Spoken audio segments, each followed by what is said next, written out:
Arpita, Arushi is from mathematics department. I She is in, promoted her to be the panelist, but I didn't think she accepted it. I'll do it again. Hello, Sharda ma'am.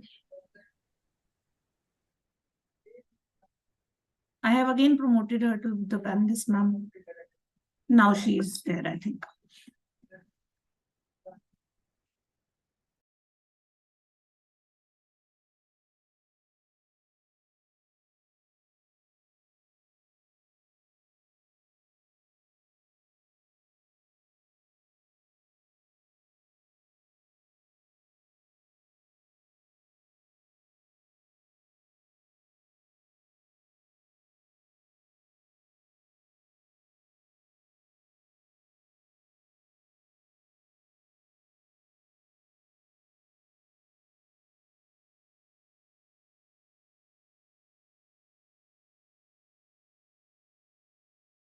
Rajna, I have promoted you to be the panelist.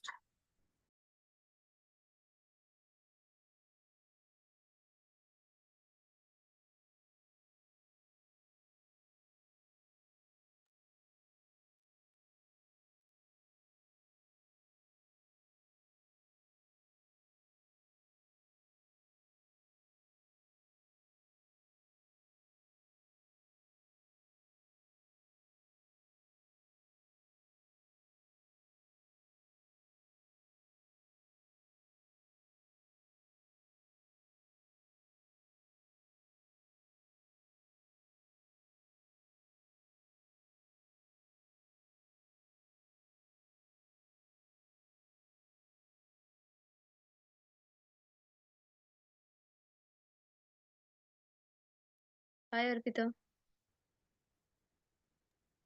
Hello, ma'am. hello everyone. Good afternoon, Dipti. Good afternoon, ma'am.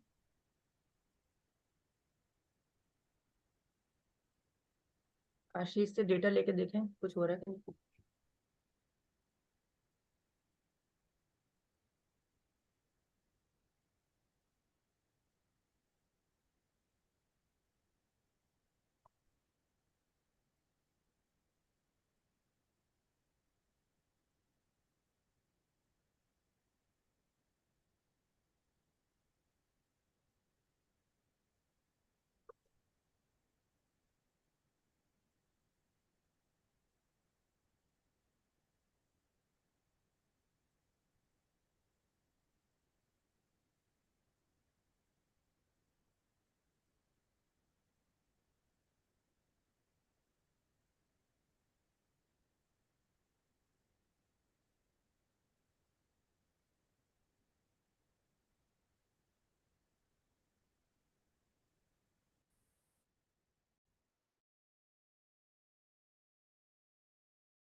Please circulate the poster once again in the CR group.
Rajveer, are you there? Rajveer?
If there are any faculty members who are going to present, please raise your hands.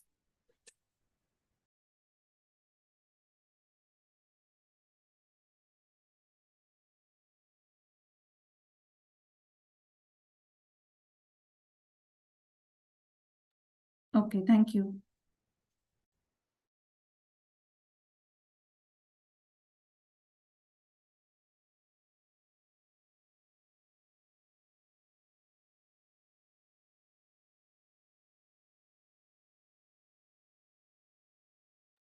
Deepti ma'am, should we start?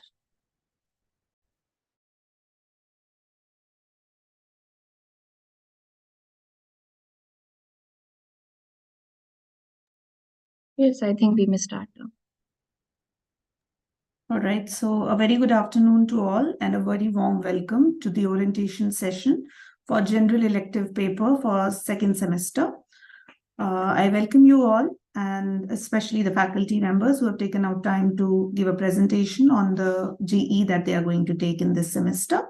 I welcome Dr. Deepti, and before we begin, I would request Dr. Deepti, the coordinator of Criteria 1 for NAAC, to please tell us a little about the session and so on. Thank you. So, good afternoon, everyone. I welcome all the teachers and the students present in the session. I'm not taking much time as we have our GE coordinator with us, and she will brief you about the rules of choosing how to choose the GE papers and the registration process for GE papers. So, I think Dr. Sharda is with us. Yes, Deepti. Over to you, ma'am. So we now invite Professor Sharda to kindly brief us about the GE selection. Ma'am. Good afternoon, Dr. Deepti, my other colleagues and dear students. As you have already received the notification regarding the registration process, the registration process has already started from the 12th of January and it will continue till 31st of January. So we have given you this window in which you can choose the generic elective paper of your choice. Or if you want, you can change the generic elective paper also if you think that you are not liking the generic elective paper, which was your first choice. So that window is open till the 31st of January. After that, we will not allow you to apply for a generic elective paper or change your generic elective paper.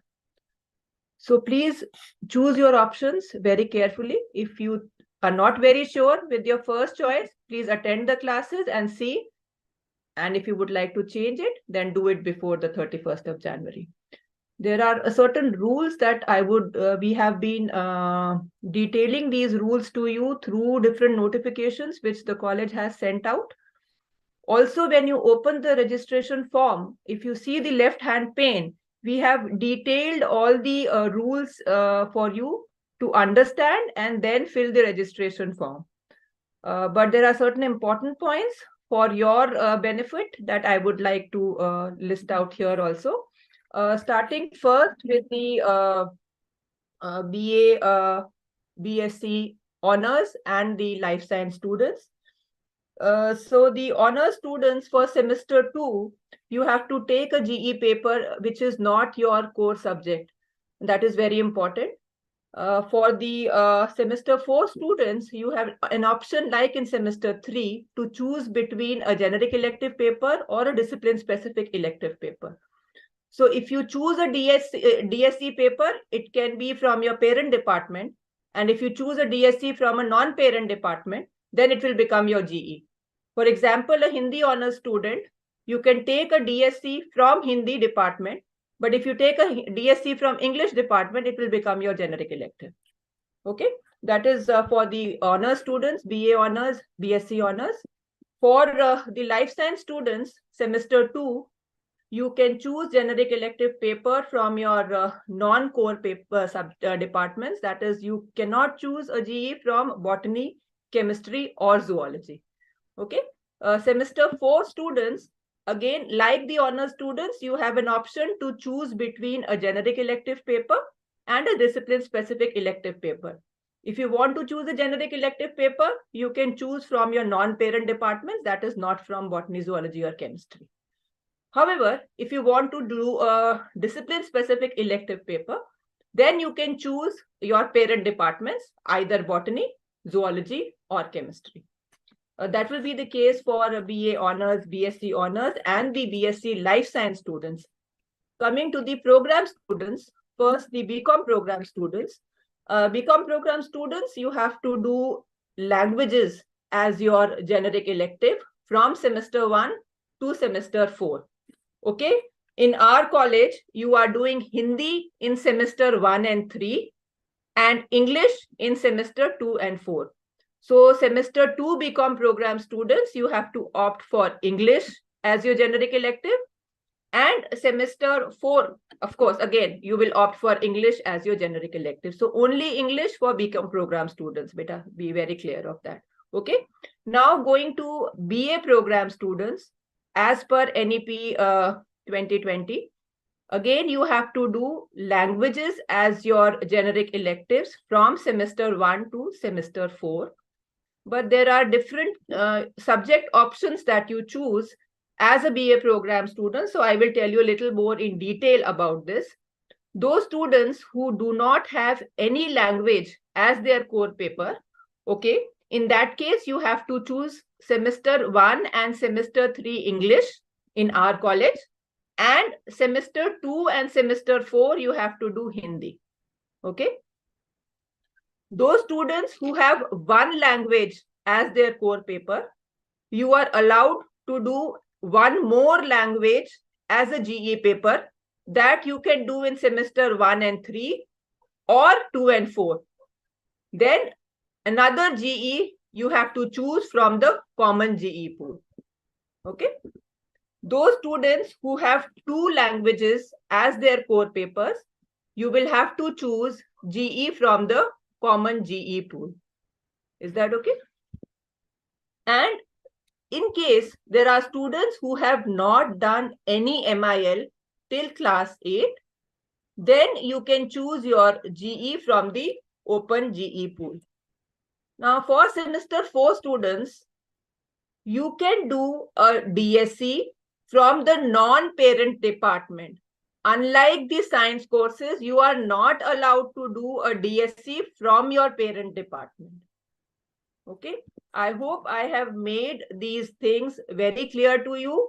And my request again to you is that please go through the instructions that we have given on the left-hand pane when you open the registration form, and then go on to fill your registration form.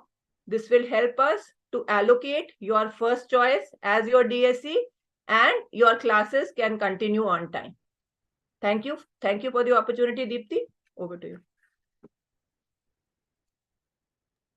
Thank you so much, ma'am. So we may now begin with the presentations for the general elective papers, beginning with the Department of Biochemistry. We have with us Dr. Ravinder. Dr. Ravinder. Hello. Hello. Yes, sir, you're audible. Yeah, okay. I will share the screen.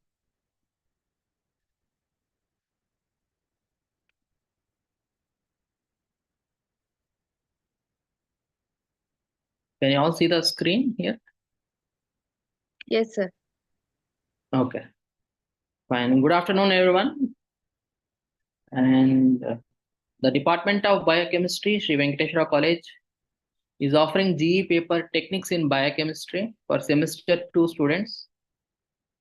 So if you see the course code, it is GE2 and the title is Techniques in Biochemistry. It is a 4 credits paper with 2 lectures and 2 practicals. And the eligibility is the student should have class 12 science.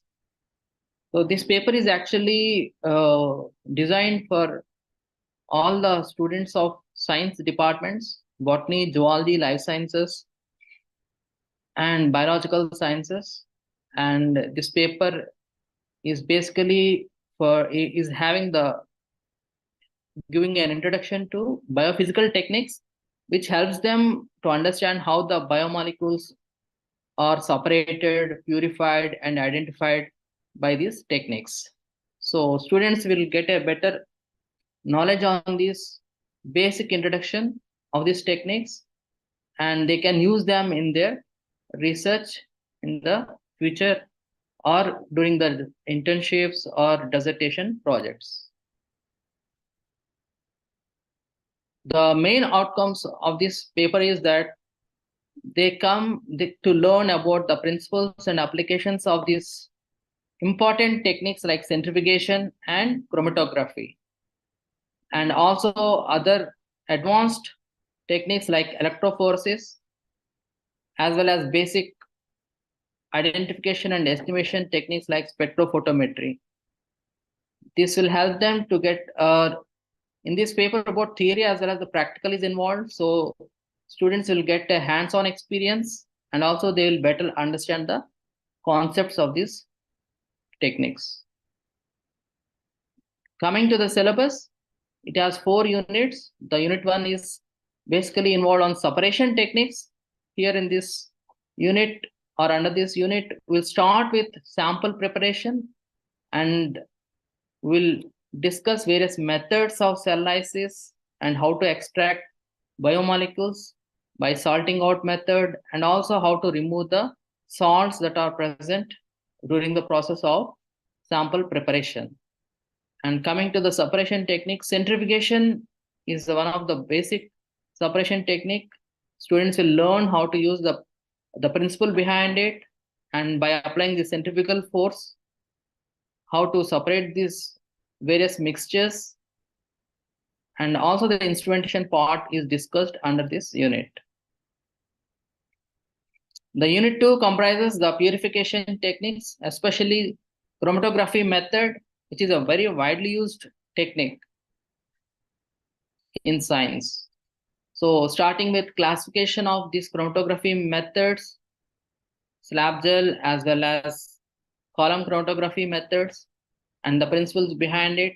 There are various variants of chromatography: paper chromatography, thin layer, molecular sieve or gel filtration chromatographies, ion exchange, and affinity chromatographies. So here under this techniques, we will see how the properties of these biomolecules are utilized for separation of them using these chromatography methods based on charge, based on size, affinity towards certain ligands. All these properties are exploited and used for separation of these biomolecules. The unit 3 comprises the electrophoretic techniques. So for fast separation of these biomolecules, how electric field is applied and separation is done on gels. So here the principles and various types of electrophoresis are discussed, and proteins and DNA molecules are separated and then stained, and you can visualize how the separation happens on agarose gel as well as SDS page.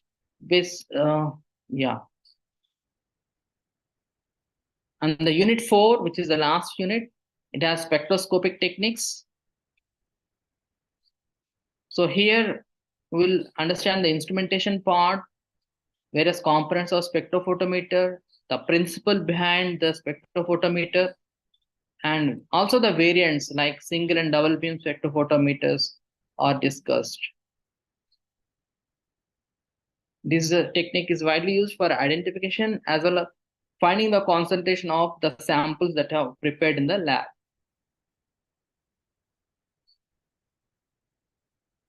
So as I mentioned earlier, this paper has also the practical component.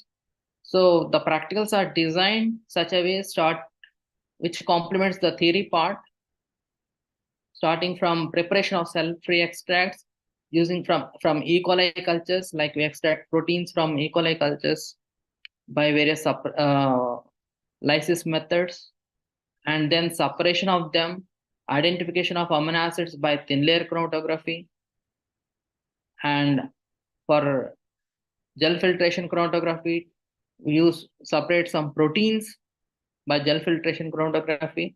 Yet the packing of the columns, separation, collection of the molecules is done under this practical. And using spectrophotometry, we find the absorption max.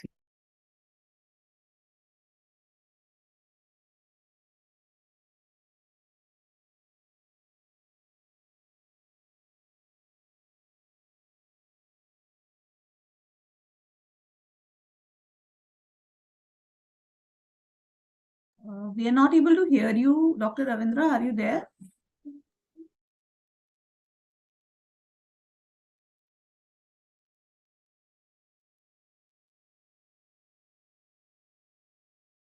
Dr. Ravindra, are you there? Rekha, are you able to hear him? No, I'm not able to hear him.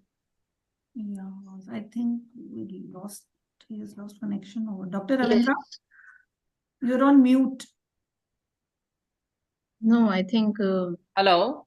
Yeah, now we can hear you, sir. No. Okay. I think suddenly it went. Yeah.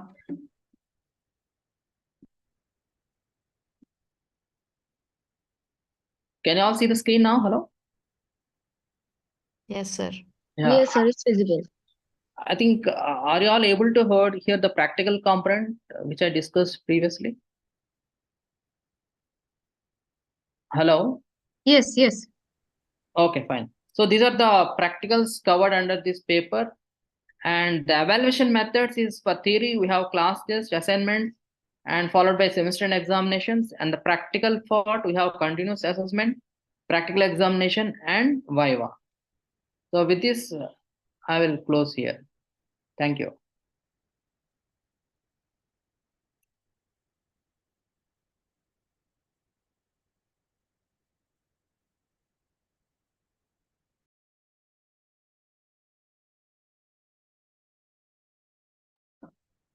Sir, are you there or are you done?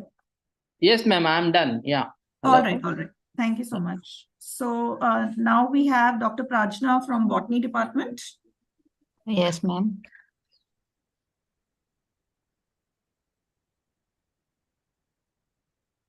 Please go ahead, ma'am. Yeah, I'm sharing my screen. Is it visible? Yes, ma'am, it is visible. Okay. This is Dr. Pragna from Department of Botany. we are floating the course Ethnobotany in GE2. This is a 4-credit course where you will have 2 credits for practical and 2 credits for theory. So here, this is a course which is related to ethnobotany, and here the knowledge about the traditional plants which are used in the Hello. hello. So Ma'am, please continue. yeah. So this is a branch which is related to the traditional knowledge of the plants that are generally used in the medicinal purposes from remote past, since ages from generation to generation. This knowledge is being passed on. So that valuable information is being nowadays stored, and that we can go through this paper when you study this paper. So the highlights are like this. I think you have already seen the syllabus. Which is covering around 5 units, where it will have Dr. introduction. Pranes, sorry to interrupt you. Your slides are not moving. It is just the first First slide. slide. Okay, I'll just check. Okay, I'm sorry. So the highlights of our course is like this. The syllabus is covering around 4 units. In that, it will have introduction chapter where it will cover almost all the details, basic details related to taxonomy as well as ethnobotanical plants. And we'll have applications related to ethnobotanical plants. Some plants were listed in the syllabus, so we are going to study all of them in detail, like what are the nutritional values as well as medicinal properties they have. And we'll also cover with certain ecological aspects related to these ethnobotanical plants, as well as certain research methodologies will also be covered in order to understand more in detail about the ethnobotanical plants, and how nowadays the modern techniques are being used in order to study more in detail about these plants, as well as the final unit, it is covering the knowledge protection. So when this knowledge is passed on only from people and it is not very less documented, so such details have to be again protected, because nowadays we see so many examples like how some of the information which we only know, those were being taken away and they were patented by somebody else from other countries also. That examples were also there. So such knowledge is to be protected. So that details were also covered, so that we will have more better understanding and how to protect our knowledge. And the practical aspects, we are going to have a very interesting practicals where we will go to collect the plants, as well as we will know how to identify them, as well as document them in the form of herbaria, as well as we'll have certain extraction related practicals where we will try to isolate the the ingredients, especially the ethnomedicinal or the medicinal properties of the plants, like how whatever the methods that are being given to us, by using them we can isolate and study them. As well as there is a project work that is given in this syllabus in the practicals, where we can go for the literature survey, as well as we can also have an interaction with the local herbal healers which are following this kind of practices, so that we will come to know what general plants that are generally used in medicine. So all these kinds of things that can help us really in understanding more about the ethnobotanical plants, and this knowledge is to be retained, and I think the students can have a better knowledge about the plants. It will also help them to know about the local available plants, how they are being used, and it will also help them to safeguard them and in conservation practices also. I think this course will be a very wonderful course if you people try to take it. So thank you for giving me this opportunity.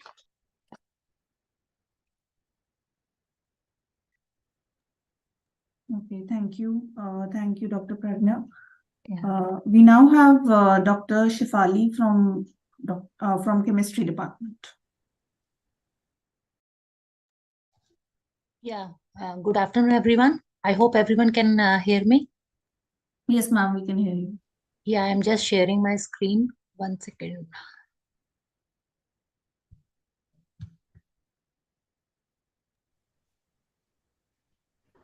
So can you see my screen? Yes, ma'am. Okay. So the Department of Chemistry is offering a GE2 course, and I'm here to give you a brief introduction about the course. So the course which we are offering as the GE2 is the chemistry of oxygen containing functional groups, and their application to biology.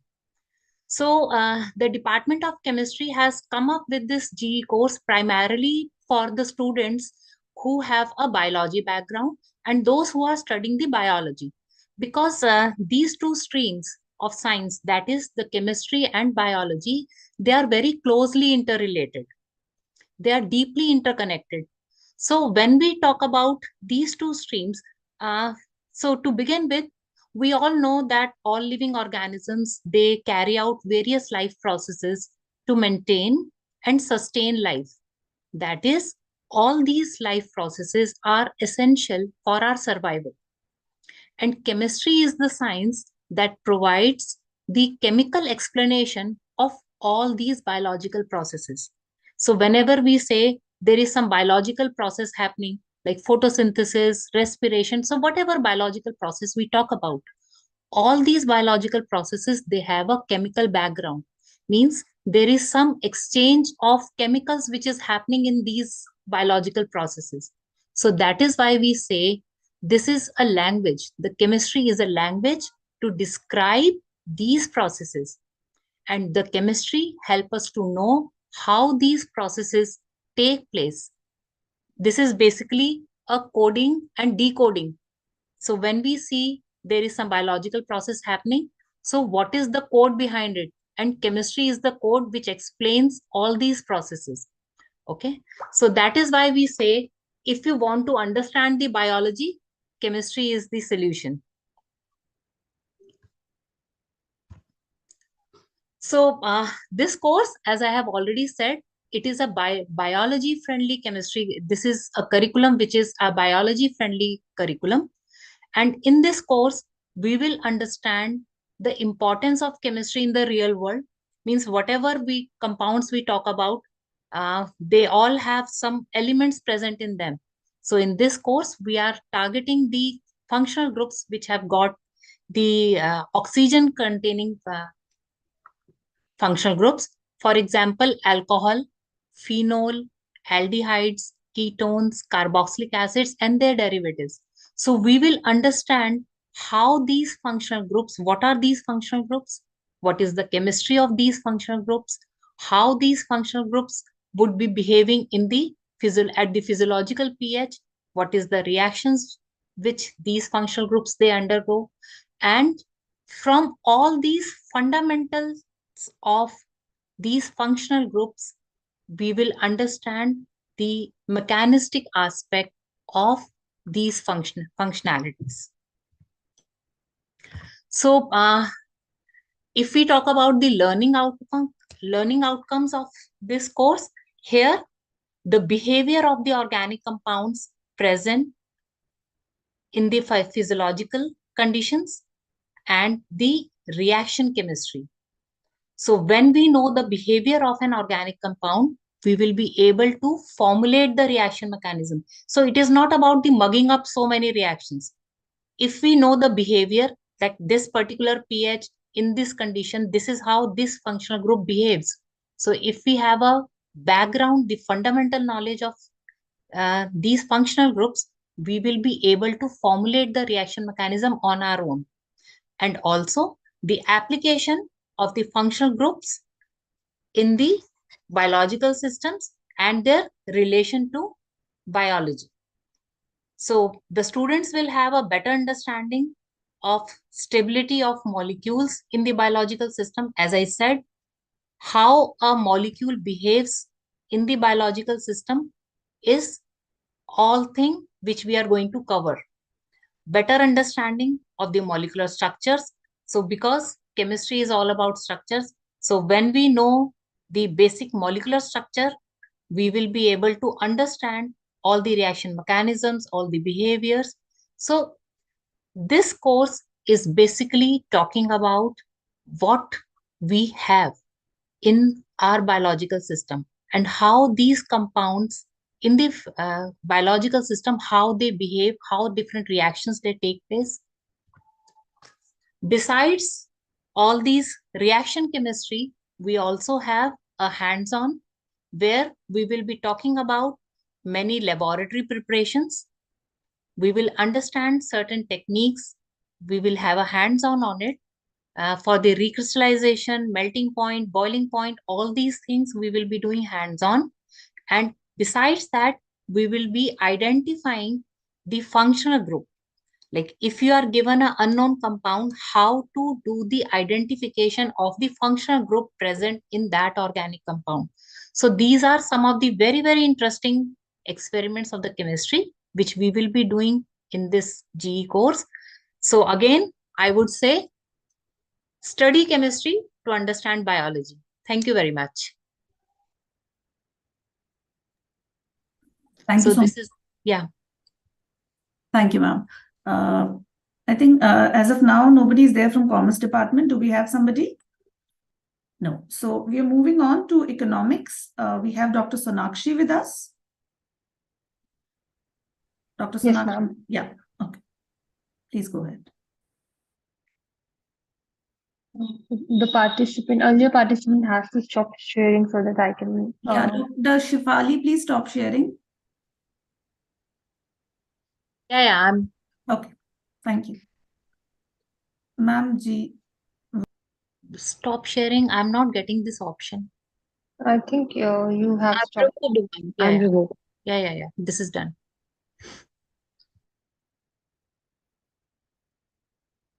Okay, so the Department of Economics is offering two Gs. One is Principle of Macroeconomics. In the Principle of Macroeconomics, wait.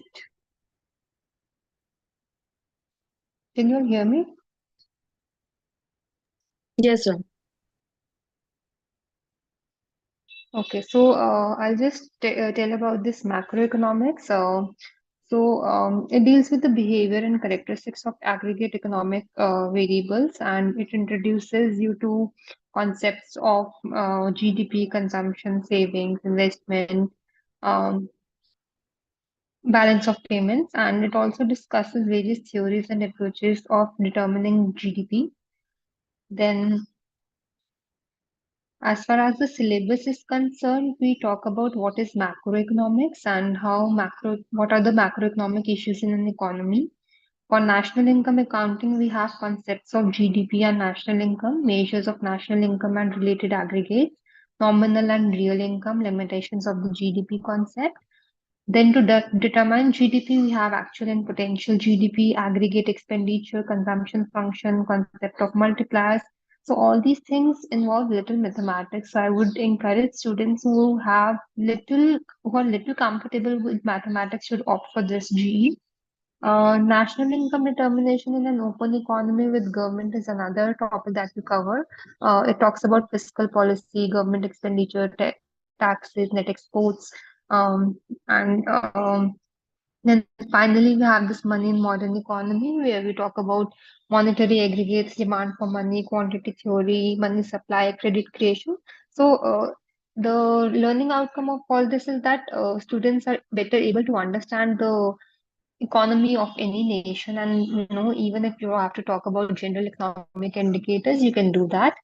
As far as the assessment is concerned, we have internal assessments, which is 12 plus 12 and 6 marks for attendance, and then you have continuous assessment, which is for 35 marks, where we basically have a project involved.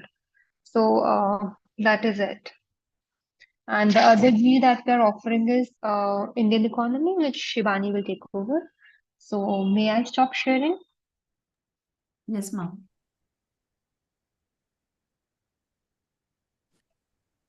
Good afternoon, everyone. Yeah, go on, Dr. Shivani. Sorry. Just a second.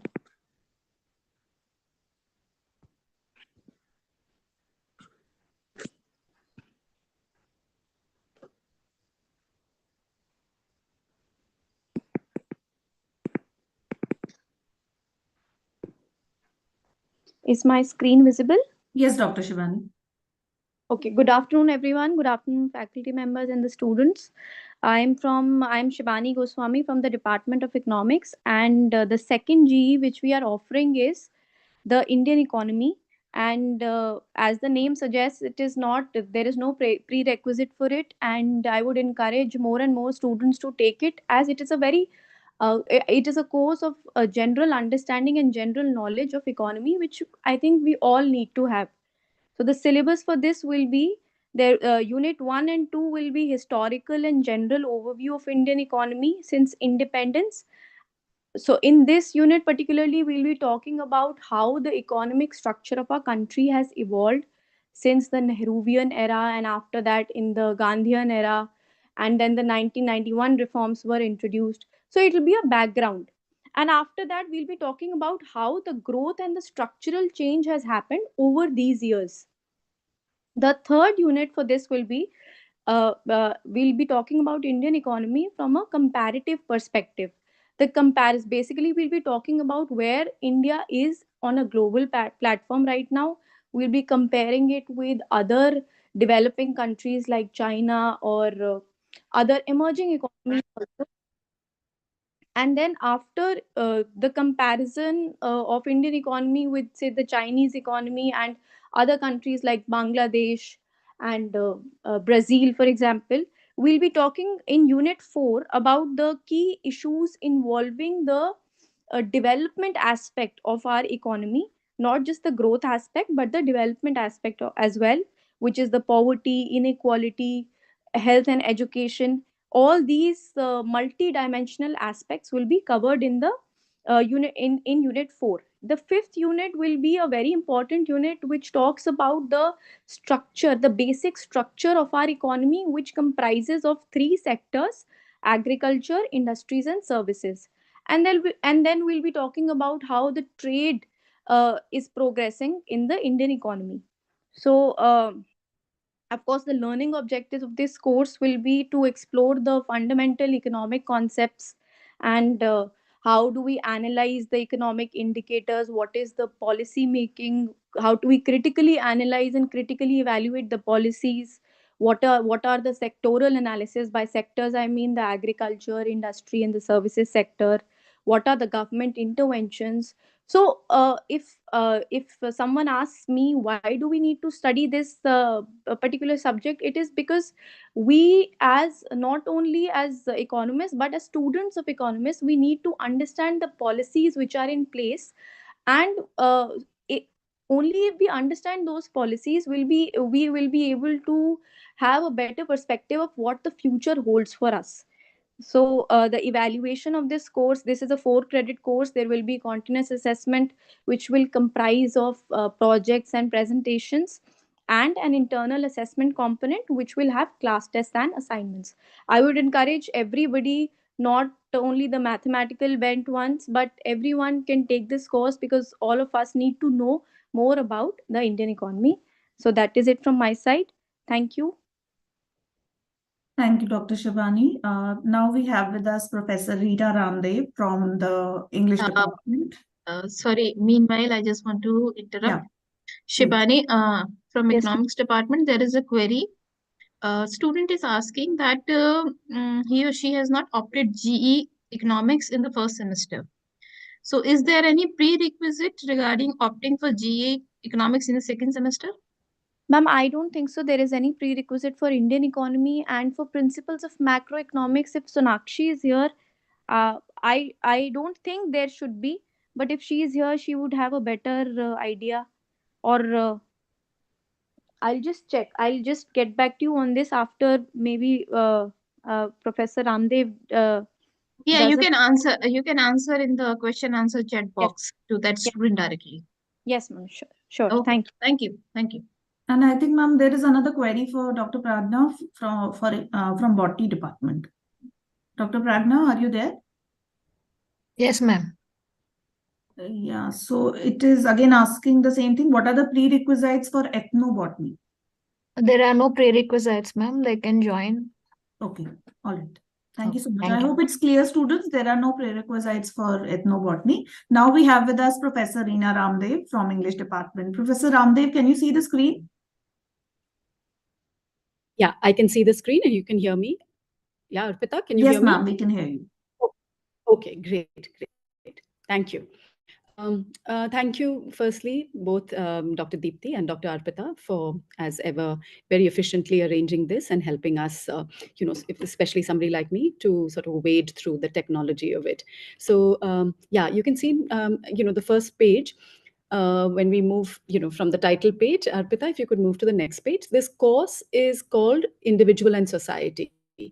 And it would be I wouldn't be sort of exaggerating when I say that this particular text, Individual and Society, is by far one of our most favored texts that we teach to other students, and including our own. We used to even teach it to our English honors students, and we continue to do that with the GE. It's been one of our most popular courses. It's a text that's been around now for more than 15 years. And it's like I said, it's one of our more popular courses. I am teaching this course. I'm also the tutor for this course, and there will be 2 more teachers who will be teaching this. So if we could move to the next slide, please. So as you can see, this is a 4-credit course. There are 3 lectures and there's 1 tutorial, and I will be taking the tutorial with you.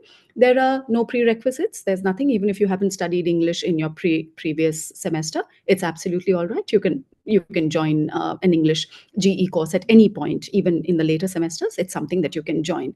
So what is this course about? Actually, it's a very it's one of those courses that really talks about, if you could move to the next slide, please, Arpita. Thank you. It's one of those courses that talks about our relations. That's why individual. It talks about our relations with the social, the political, the cultural. And how it does that is that it talks through the different axes. And these axes are of caste, class, gender, being a woman, and importantly, even events of war and violence, and globalization. So as I can say, what the kind of, what you hear and read about globalization through, say, economics or commerce, this is a very, it's sort of from below. We talk about what is happening even within globalization to those who are left out of its progress. And in that sense, it's a very, it sort of bases itself through these very important positions. It's divided into 3 parts. The first part is caste and class, where of course we will talk about caste, we will talk about class as well, economic class as well as caste. And if you could, these are the chapters. There's Phule, there's Premchand, there's Ambedkar, and Valmiki. The next section is called Violence and War. It's got poetry. The first 3, there are 5 poems in it. As you can see, there's Sassoon, Owen, Edna, St. Vincent Millay, Henry Reed, Brecht, and then there's a short story by Manto. So here in this section on violence and war, like I said, we look at the very idea of violence and how it's so mainstream, and how it is that there's a very deep acceptance of the fact of violence, and how is it that we are not able to go back to the idea of ahimsa or the idea of violence, because there, like I said, there is a kind of mainstreaming of it. So Manto, very very powerful writer, as well as the war poets from there's Sassoon and Owen. So that is the violence and war component. Then the third section is on living in a globalized world. So that talks about globalization. It has a couple of readings, and this, as I said, that it talks about it.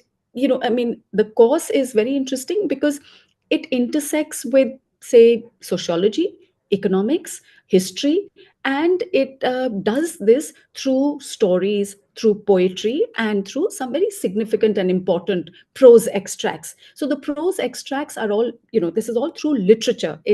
We are looking at things in a certain, we're looking at issues, we're looking at certain very important cultural, political, social statements through literature.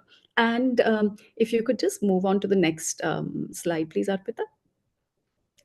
And so, as you can see, it's the first paragraph itself outlines for us the kind of chapters that are there: short stories, poems, as well as prose pieces. And it's always appealed to students across different streams, be it science, be it commerce, and it's been, like I said, one of our most popular courses. And these are texts that are from very, very different backgrounds. There's a very strong Indian component in it. There are many Indian writers, many Indian poets, but there are also a few Western writers and poets that you will be looking at. And then this is, in a way, there is a kind of reading, an informed reading, and a empathetic sensitization also for issues of intersectionality, issues of marginality, and also positions of privilege. So coming back to a kind of summing up, what is it about? It really is, as the course says very clearly, it is the individual and society. It is how the individual is positioned in society. It's not as if we are, just because we are all human beings, we have the same kind of relationship with the social, with the political, with the cultural. This is a course that will inform us how we are responding as individuals very differently because of our positions of caste, class, being a man or a woman, or across the gender spectrum. And like I said, this is one of our really important courses, and I urge students to come and join it. Thank you. Thank you so much, ma'am. Yeah. So now we have Dr. Rahul. Are you from electronics? Yes, ma'am. I'm from electronics Because department. we had certain confusion that are you from No, electronics or maths? no No, issue. it's your turn now. We have Dr. Yeah. Dr. Rahul Yeah. from electronics department. Is it visible, ma'am? Yes, sir, it is visible. Please go ahead.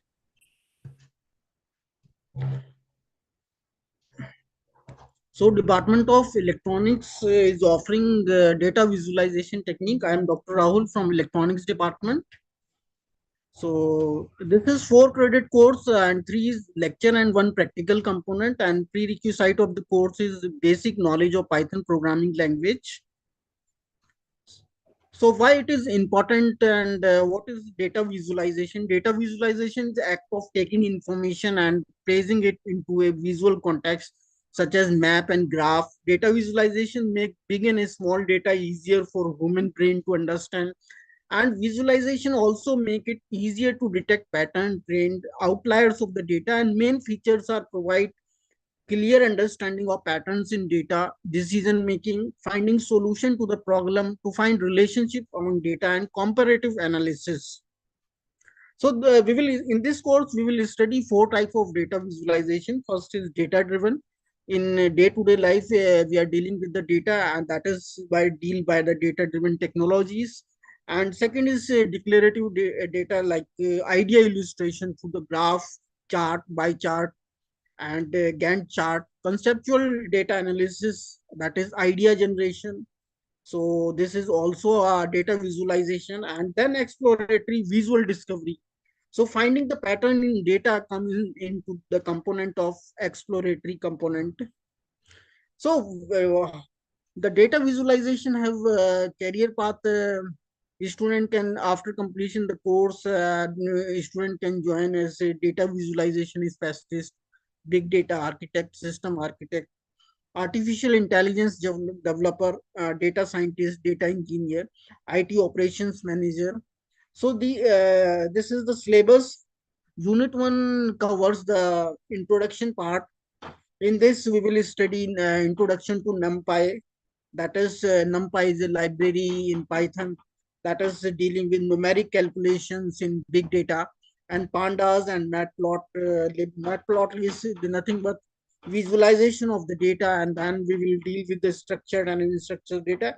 And unit 2, that is data visualization techniques. It will cover line plots, various plots, scatter plot, bubble plots, Seaborn, and regression plots also. In the unit 3rd, that is creating dashboard with Plotly, and Plotly will provide a more efficient learning platform. So this is basically used for the web pages, providing the data visualization in web pages. And then final unit, data visualization using Tableau. Tableau is the software that basically used for the business analysis purpose, and intelligent decision making is business organizations. So in business organization, we deals with different types of data set. That data set can be dealt with the help of Tableau, and Tableau provide more efficient work with the data set.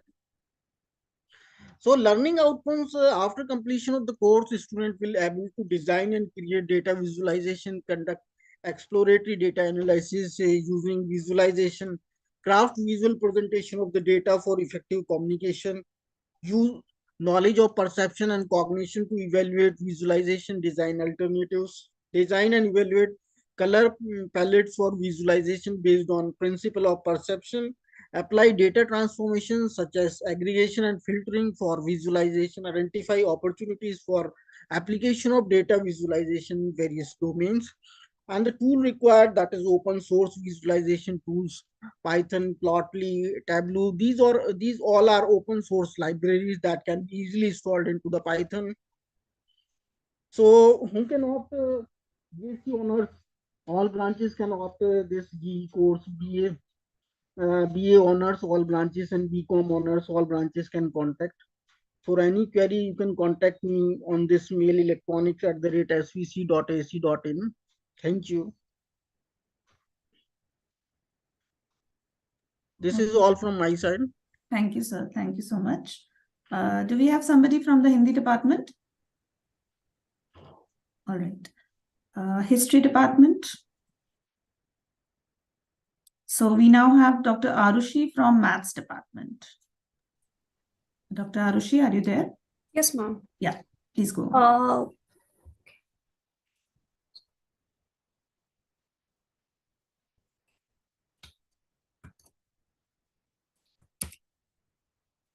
Is my screen visible? Yes, visible. Okay. Good afternoon, everybody. My name is Arushi. This semester, Department of Mathematics is offering Introduction to Linear Algebra as general elective to second semester students. This course is a total 4-credit course, out of which 3 credits are allotted to lectures and 1 credit is allotted to tutorial, and each credit equals 1 hour. The eligibility criteria for this course is that students should have passed class 12th with mathematics as one of their subjects, and there is no other prerequisite requirement. Learning objectives of this course is to introduce the concept of vectors in Rn, to understand the nature of solution of system of linear equations, to view M cross N matrices as a linear function from Rn to Rm, and vice versa, to introduce the concepts of linear independence and dependence, rank, and linear transformation through matrices.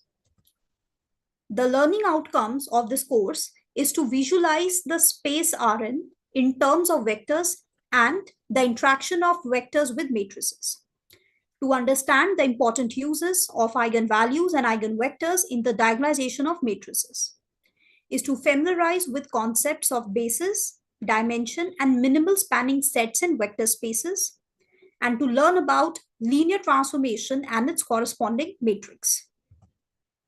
The entire course curriculum is divided into 3 units.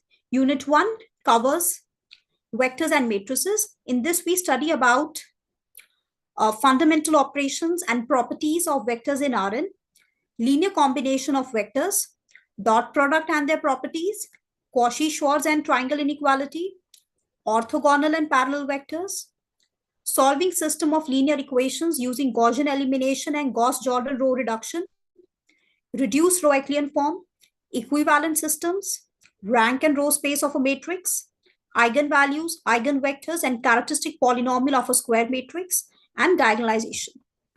Unit 2 covers vector spaces. In this, we study what are vector spaces, examples, and some elementary properties of vector spaces. Then what are subspaces, span, linear independence and dependence, basis and dimension of a vector space, diagonalization and basis.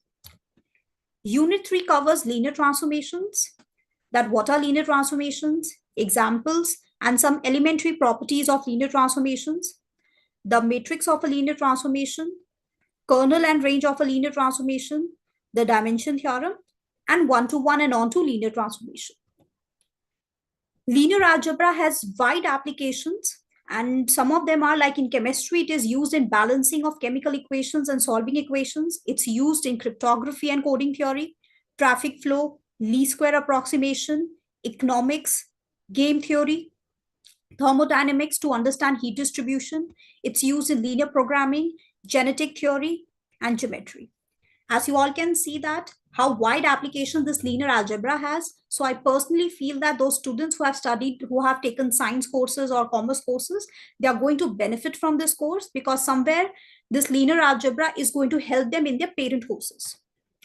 This course will be taught by me and by Dr. P. Devki. These are our contact details. If you have any query, you please feel free to ask us. And from this Wednesday, we will start with the lectures. Thank you. Thank you so much, Dr. Arushi.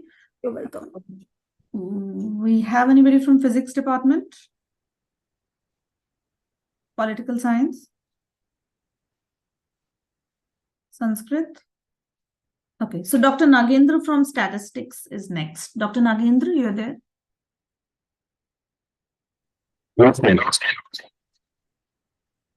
Just give me a minute. Aryan, you want to say something? Just a minute. Okay. Yes, Aryan. Aryan, you can speak now. Yeah, actually, this is my son's name. Okay. I'm Dr. Ruchi Gupta, ma'am. And somehow I'm not able to access. I'm from the physics department. And Okay, no problem, ma'am. No problem. I'll make you since I didn't know you are a teacher, Aryan Gupta is no teacher in the department. So I'll just make you the panelist and then you can go ahead with the presentation. Okay, thank you, ma'am. So I will. Just wait. Dr. Nagendra, can you just wait? We can go ahead with physics department first. Okay, ma'am. Okay, just a minute. Already promoted. Yeah, okay. So, Dr. Ruchi, can you share your screen? Just give me a second, ma'am. Yeah, sure.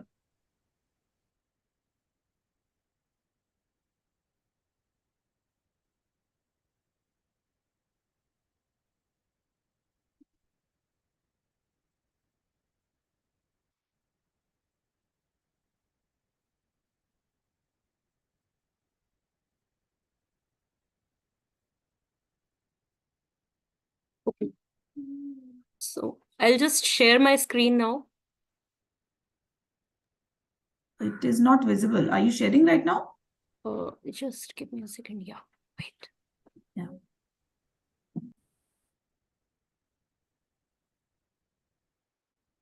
Yeah. Is it clear now? Yes. Is Now it? it is visible. Please go ahead. Yeah. So my subject is thermal physics. And as we are all familiar with thermal physics, so it starts with your basic rubbing of hands. So in this course, we will be able to understand different phenomena that is happening around us in our surroundings with logic and reason, which means you will be able to reason out why this is happening around you. And you will be able to predict things. So this is done because some thermal effects are there. Thermal physics has a very wide scope. We always find thermal physics as a part in nuclear sciences, atmospheric sciences, semiconductor physics, which means students who are opting for electronics or chemical sciences, mathematical sciences, they would find it very interesting. So there are a lot of branches that I have mentioned just to go through. So who can opt? Now, in this course, basically, we will be studying the mathematical framework. There are a lot of differential equations that we will be doing. And so it is important, it will be in the interest of the student if they are familiar with class 12th mathematics. That will make the course easier for them. It's a brief review about the syllabus. So thermal physics, basically, we'll be studying about thermodynamics. Many of you are already familiar with the first law, zeroth law of thermodynamics, the second law of thermodynamics. So we will get into a little bit more besides kinetic theory and statistical mechanics. Statistical mechanics is the foundation for the statistical mechanics bigger course where we'll be studying about fermions and bosons. So in this course, a slight hint of that part will be given to you. Thank you.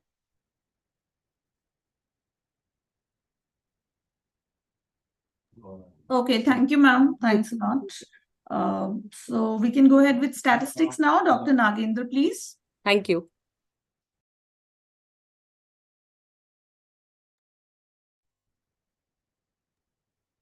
Dr. Nagendra? Yes, ma'am. Yeah, please go ahead. Okay. Just a minute. With my screen. Sure. Yes.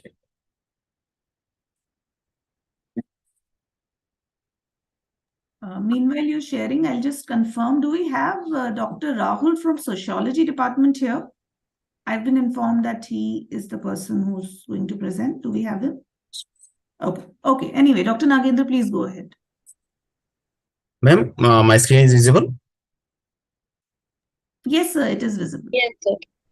Okay. Good evening, everyone.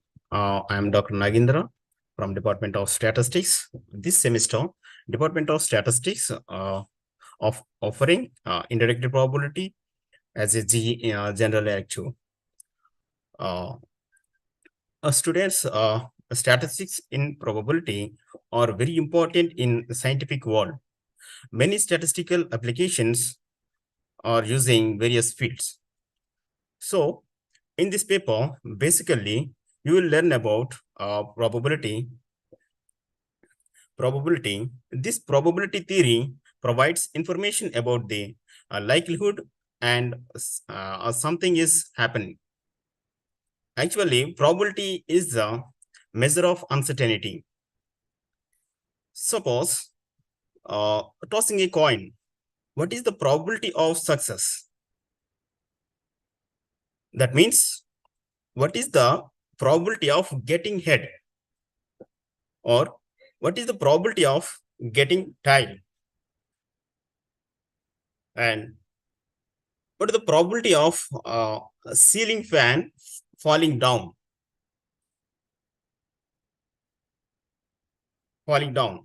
So, to answer such type of questions, you need to understand the concept of probability. So, in this paper, you will learn about the probability theory.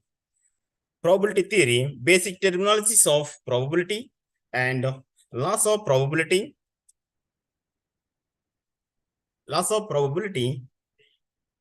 And conditional probability, Bayes theorem, axiomatic approach.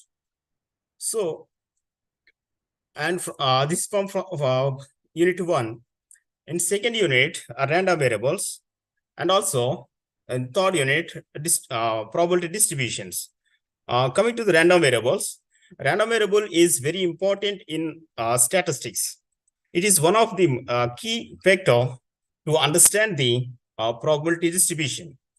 Nowadays, everywhere are discussing about the data analysis, data analyst, data scientist, big data, and machine learning, etc. Suppose if you want to get a job in any company, you have to perform a data analysis. Before going to analyze any data, first you need to understand what is the pattern of your data. What is the pattern of data? So how do you understand the nature of data? So you have to in statistics we have many distributions to understand the nature of the data. For example, normal distribution. Some data follows normal distribution, some data follows exponential distribution, some data follows uniform distribution, some data follows gamma distribution, some data follows Weibull distribution, etc. So first you need to understand which type of data you have. Once you get the clear information about the data, clear information about the pattern of the data, you can easily perform the data analysis by using various statistical tools. Before going to analyze any data, first you should have some idea about the data. So your data is following which distribution? Nowadays, we have plenty of data. Just every minute, they are generating a huge amount of data. So we need to analyze such type of data. We should have some idea about these all distributions, right? So first, so there are these are some learning objectives of inductive probability. So to first you need to understand the meaning of probability and probability experiments, sample space. To understand the concept of random variable, and also students familiar with the standard discrete and continuous distributions. To use distributions are useful. Students, if you of this paper up to sixth semester as GE, you will cover 60% of statistics basics. So if you want to, after completion of this course, after completion of your 6 semesters, so you after that you are able to you are going to submit any paper or any project, or if you want to move any research, so you need to analyze your results. So before if you want to submit any project to the your department or any company or anything, so you need to include some statistical techniques in your project. So if you write if you give accurate or exact something results, you need to understand the first. So what is basics of these distributions and basic probabilities, probability theory, and random variables, distributions, different distribution, what is the pattern of the data. So if you know all these topics, you are able to interpret your results accurately. So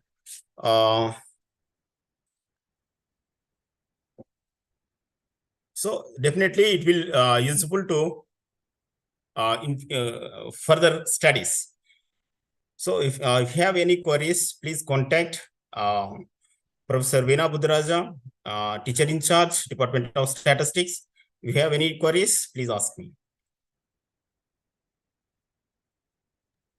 Okay, sir. Thank you so much. So this was statistics, Dr. Nagendra. Again, do we have Dr. Rahul from sociology here? All right. Dr. Satish from Telugu? Yes, sir. Yes, sir. Dr. Nagendra, you can stop sharing, please. Okay.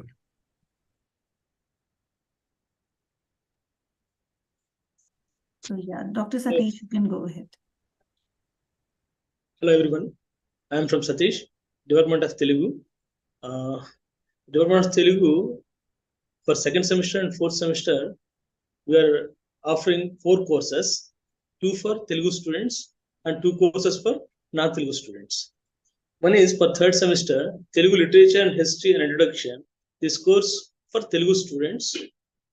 This course provides students about Telugu literature and history of Telugu. This course gives an outline of Telugu literature, culture, development of Telugu people. It will discuss the role of Telugu literature and the reconstruction of history from an ancient period to present times, and the importance of literature in reflecting the social, political, and cultural histories.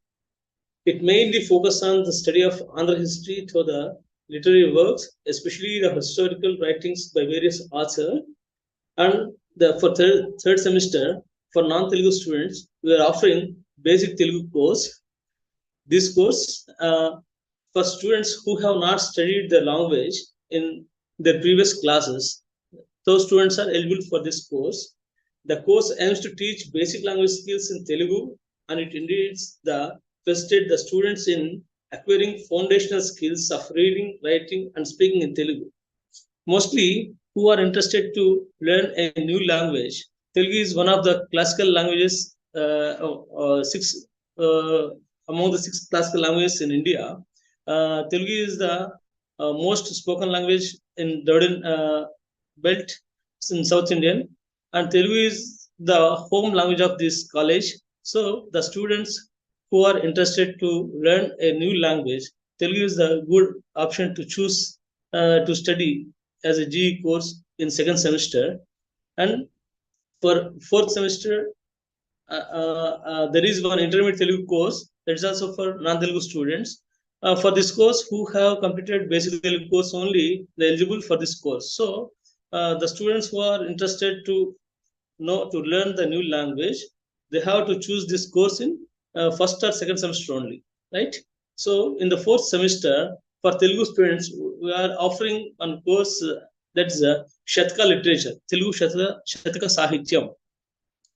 In Shatka Sahityam, Shatka is the unique genre with a long history of Telugu literature. The thousands of Shatkas are available in Telugu, and we can't find this much of Shatkas in other Indian languages. So the large literature, Shatka literature, available in Telugu literature only. The valuable elements for man's best way of life are found in the Shatka literature. The best qualities for human development are widely seen in the Shatka literature. The genre has become an effective form of expression, a variety of topics to readers. Shatka literature in Telugu has significantly contributed to developing the individual's personality. So, the interested students, this course teaching in Telugu medium only. For the basic Telugu and intermediate Telugu can teach in Telugu Hindi mediums also.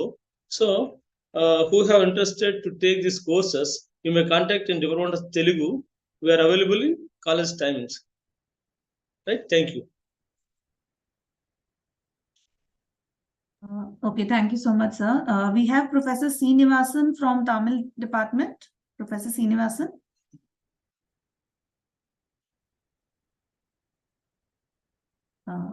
Yeah, please go ahead, sir. Good afternoon, everybody. I am Professor Srinivasan from Tamil Department.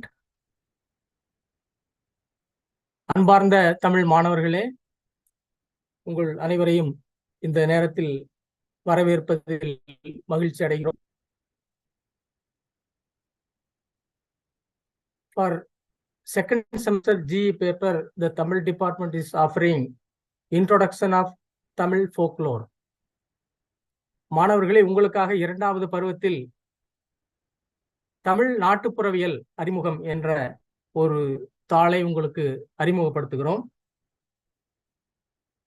This paper aim of the course is to teach the student to read literature as source of understand and explain the folklore. It will train the students to write and specialize the subject of folklore and culture with the help of literary text and incorporate the knowledge in understanding of literature and other studies. This course will enhance the ability, language use, and developing the technical terminology of the specific fields of knowledge. The teaching method of this course includes identification of text which contains the elements of folklore and culture in Tamil. மாணவர்களே, இந்த தாள் என்பது உங்களுக்கு தமிழ் நாட்டுப்புறவியலை அறிமுகப்படுத்துவதாகவும் நாட்டுப்புறவியல் சார்ந்த பிற கலைகளை கற்றுக்கொள்வதற்காகவும் நாட்டுப்புற மரபுகளை அறிந்து கொள்வதற்காகவும் தமிழ் நாட்டுப்புற கைவினை கலைகளை அறிந்து கொள்வதற்காகவும் நாட்டுப்புறவியலின் வரலாற்றை அறிந்து கொள்வதற்காகவும் இந்த பாடத்திட்டத்தை உங்களுக்கு அறிமுகப்படுத்துகிறோம். இரண்டாவது பருவத்திலும் முதல் பருவத்திலும் மாணவர்கள் இதை கற்றுக்கொள்ளலாம். குறிப்பாக நகரத்தில் வாழக்கூடிய மாணவர்கள் கிராம பகுதிகளை சேர்ந்த கலைகளையும் பண்பாடுகளையும் அறிந்து கொள்வதற்கு இந்த பாடத்திட்டம் என்பது உதவியாக இருக்கும் என்பதை உங்களுக்கு அறிமுகப்படுத்துகிறோம். இது முற்றிலும் 4 கிரெடிட் என்று சொல்லக்கூடிய வகையில் அமைந்திருக்கும். எனவே விருப்பமுள்ள மாணவர்கள் இந்த பாடத்திட்டத்தில் சேர்ந்து பயிலுமாறு தமிழ் துறையின் சார்பாக அன்போடு அழைக்கிறோம். மாணவர்கள் அனைவரையும் இந்த பருவத்திற்கு அழைப்பதில் பெருமகிழ்ச்சி அடைகிறோம். நன்றி, வணக்கம்.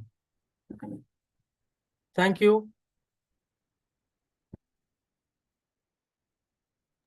Okay, sir, thank you so much. We now have Dr. Nuti Namita from Department of History. I'm going to share her the screen. Dr. Nuti, you're there?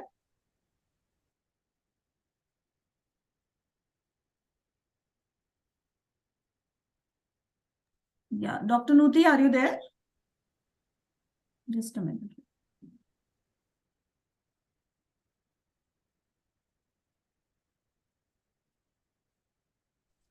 Hello, good afternoon, students.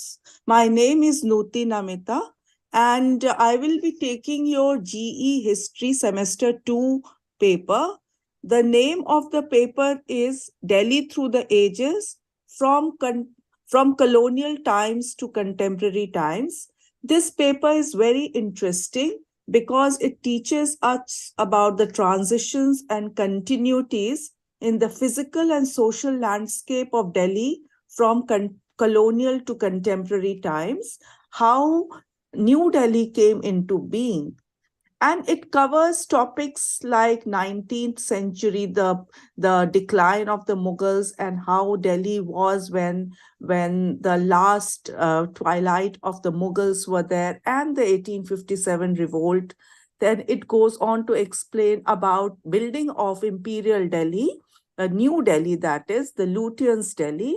And then, of course, it talks about independence of India and the partition of India, and how partition affected Delhi, especially some parts of Delhi, because of the refugee crisis, and because so many had to go from Delhi and leave, and that space, this demographic, as well as the very, very huge human crisis which evolved because of that. And then we talk also about certain aspects of post-independence and how Delhi was created in a new way after independence by the government of India, and the challenges which Indian government faced in making of this New Delhi. Okay, so these are some of the images which you are seeing, and this is the 1857 Mass at St. James's Church, which you are seeing here. And it's a very, very interesting paper, and please do take this. And if you want to register for this paper, you can contact me at my email ID, that is history or at svc.ac.in, or nutinamita@svc.ac.in. And thank you so much. Thank you so much, we now have Dr. Rahul from Sociology Department. Dr. Rahul. Hello, everyone. I'll just share the screen. Yeah. Just a second.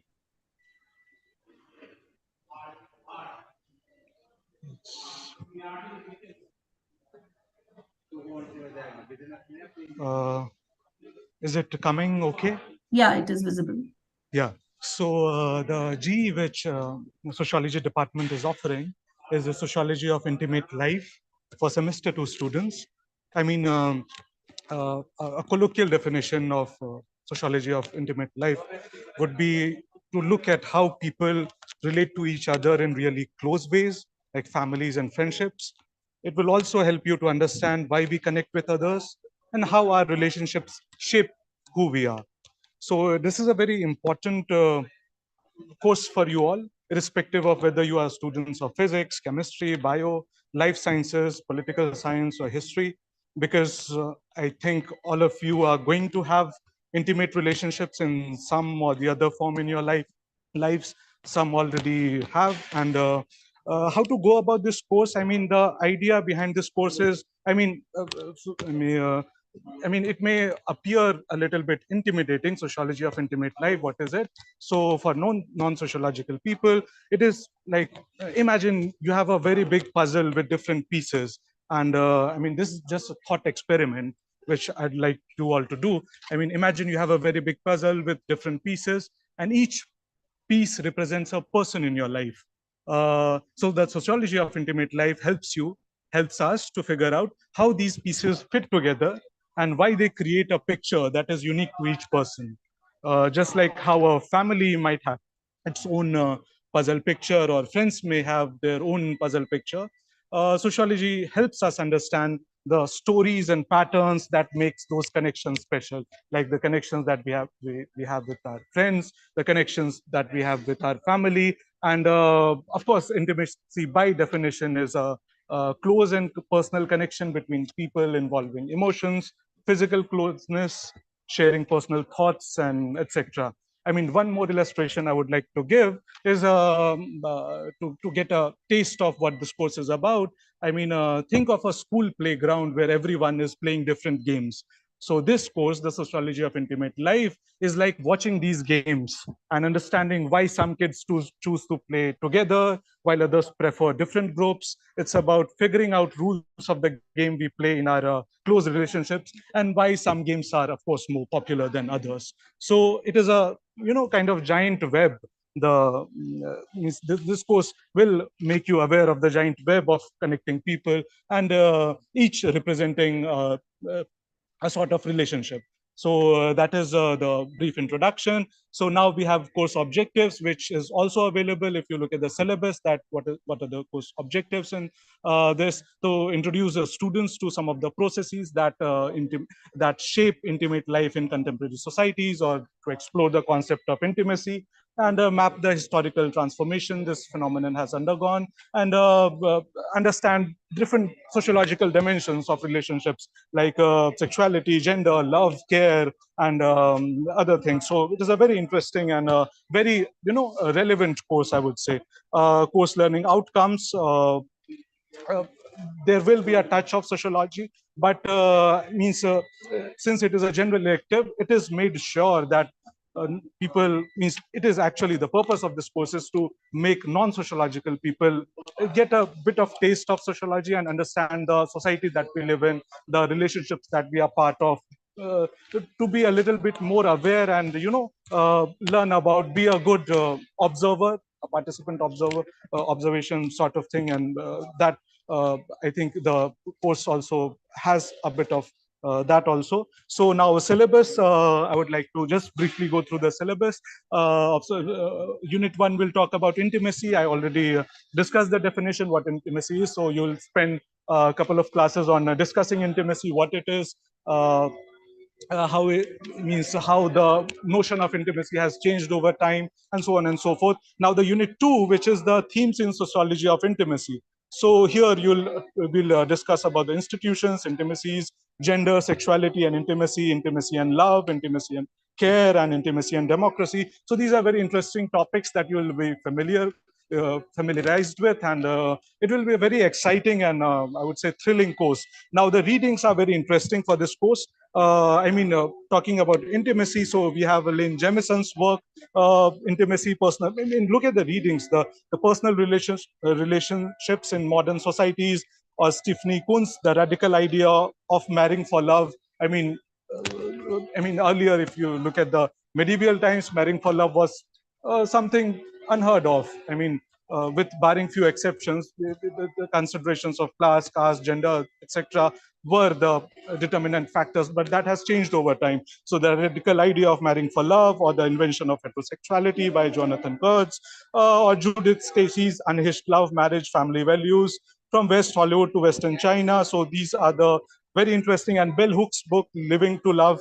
So a lot of great readings that you will be, Sarah Lamb's White Saris and Sweet Mangoes, Aging Gender and Body.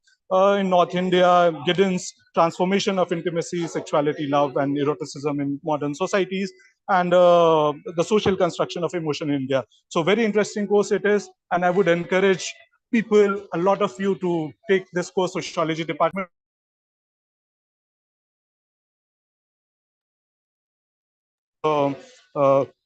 Course that I would say you all should, attend few classes and take this course, I would say, because it is a very relevant and it is very, very engaging. In sociology department in particular, we do not believe in didactic sort of lecture. We make it Socratic.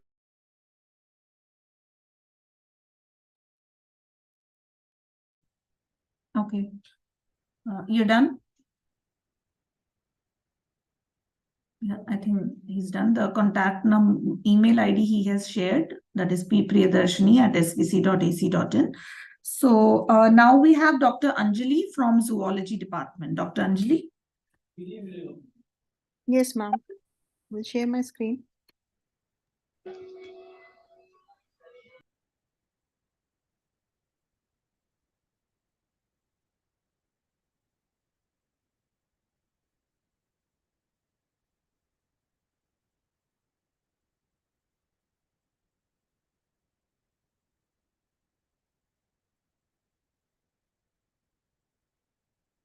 Is it visible, ma'am? Yes, ma'am, it is visible. Just I will put up a presentation mode to this. Just a second. Yes, ma'am. Is it visible, ma'am? Yes, ma'am, it is visible.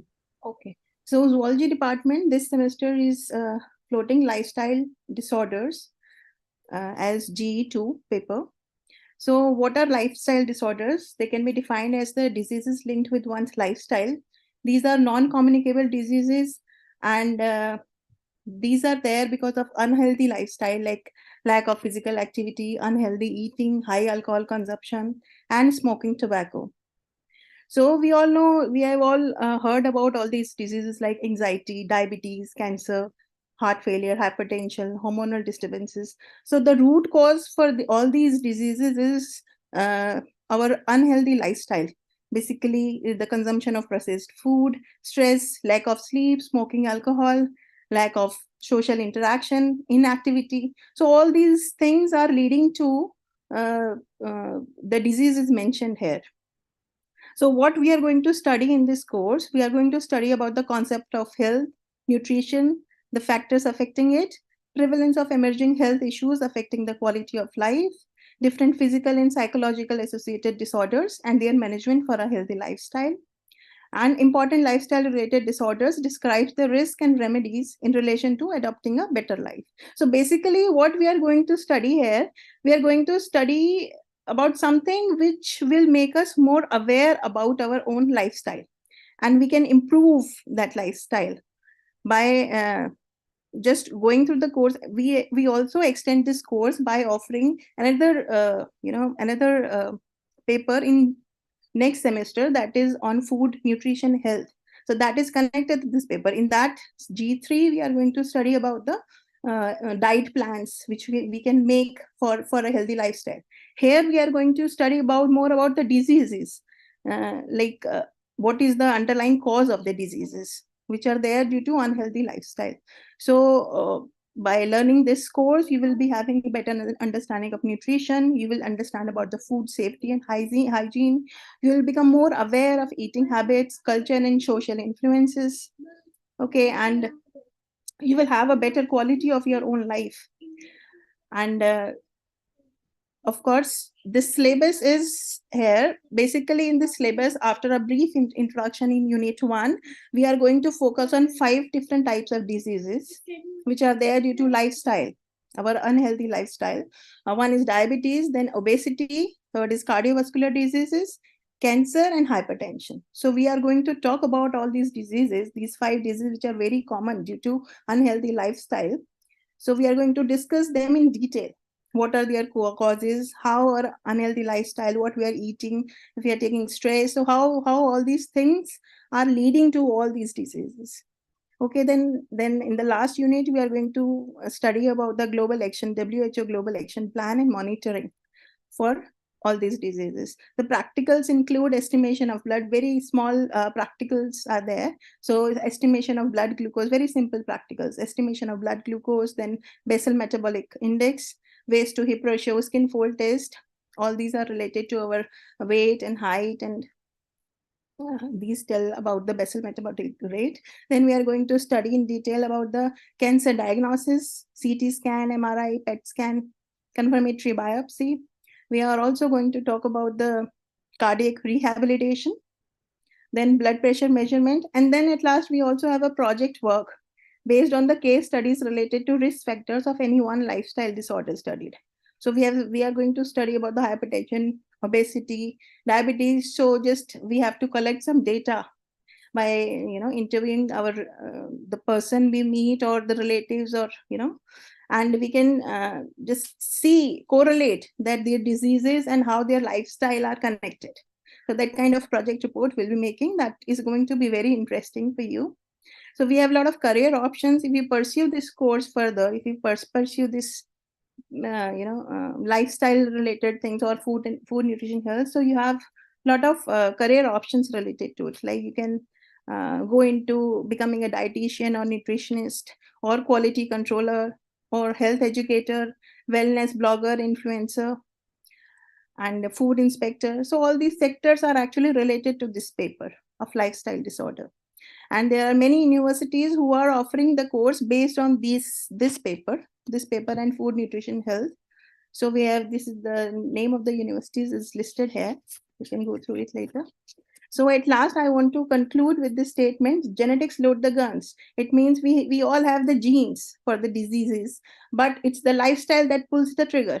It's because of the lifestyle that leads to expression of these manifestation of these diseases. So if we keep our lifestyle healthy, we take healthy food, healthy nutrition, and we try to be stress-free, we keep ourselves physically active, so there won't be any diseases. The percentage of disease will go down. Okay, thank you so much, ma'am. That's it. So you can. Thank you, ma'am. Thank you so much. Just to confirm, do we have any other department? If we have any other faculty who's going to present, kindly raise your hand. We'll make you the panelist. So I think that's it. We don't have anybody else. There were 2 questions in the chat books. One was regarding if the person from biological science can take the paper offered by Department of Electronics. That has been answered. Dr. Rahul has confirmed that you can. And application in statistics, this question is not clear. If you could stress on this, Suryansh, you have written, ma'am, what about application in statistics? Okay. So I request everyone to kindly fill the feedback form and the attendance form. And Dr. Deepti, ma'am, would you like to say something?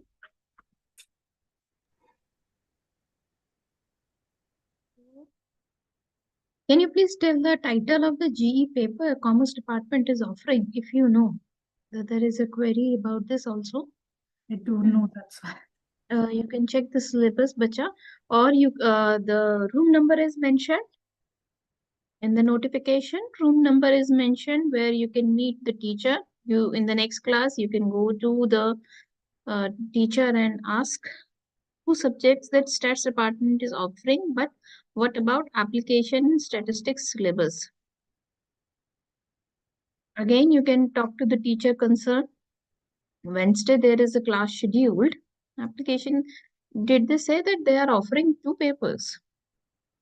I don't think so. It was only 1 paper. Dr. Nagendra, are you there? Stats is offering only 1 as far as I remember. Dr. Nagendra. Yeah, I think they have given presentation only for 1. Yeah, maybe. Yeah.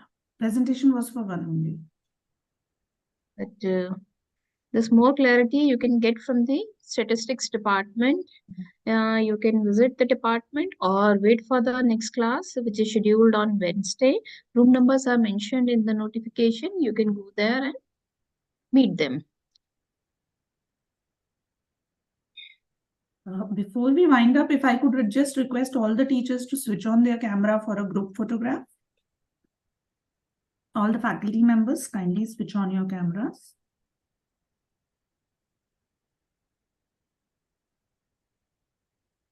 I request all the faculty members to kindly switch on their camera for a group photograph.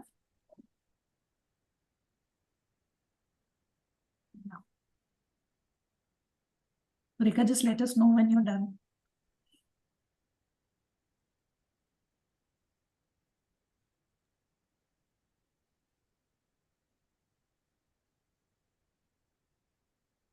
Thank you, everyone. Thank you so much. So I think with that, we are going to wind up the session. I hope everyone has put their attendance in the attendance form and the feedback also.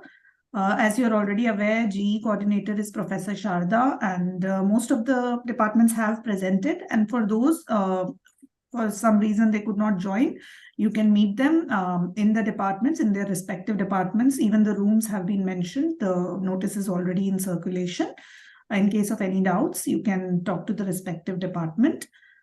With that, I think we will be winding up the session for today. Thank you so much. I would like to first thank all the faculty members who have taken out time and presented and told dear students about the subjects they are offering. I would also like to thank Dr. Deepti, the coordinator for Criteria 1 of NAC, Dr. Rekha, my teammate for the session, other team members as well, the ICT department, Mr. Naveen, and of course, the principal who's been always supportive. So thank you so much, everyone. Thank you. Thank you.